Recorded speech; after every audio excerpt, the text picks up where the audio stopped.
Hi everyone. In this video, we will work on a normal distribution problem using the Ti-84 calculator. Suppose the diameter of a certain van component follows the normal distribution with a mean of 14 millimeters and a standard deviation of 4 millimeters. Find the proportion of these components that have a diameter larger than 13.4 millimeters. Round to 4 decimal places.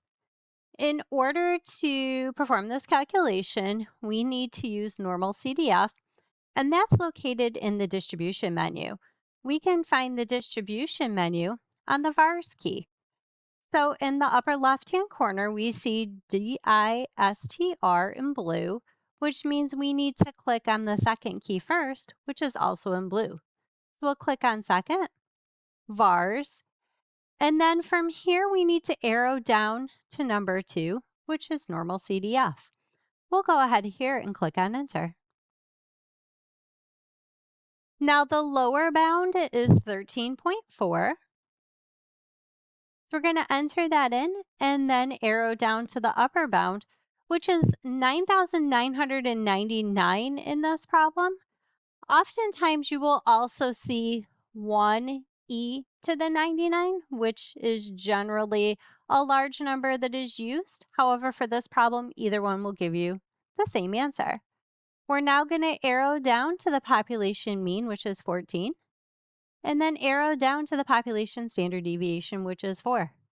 From here, we're going to click on paste. Now, if you have an older calculator, you may not have these menu options, but you'll have what we see on the next screen. So from here, we're going to click on enter.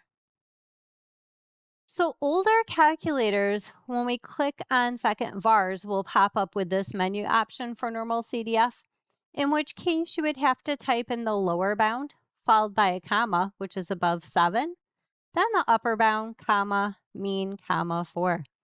We close our parentheses, and then from here we can click on enter. So the proportion or probability for this example is 0.5596177121. So to answer the question to 4 decimal places, the proportion or probability is 0.5596. And now we're done.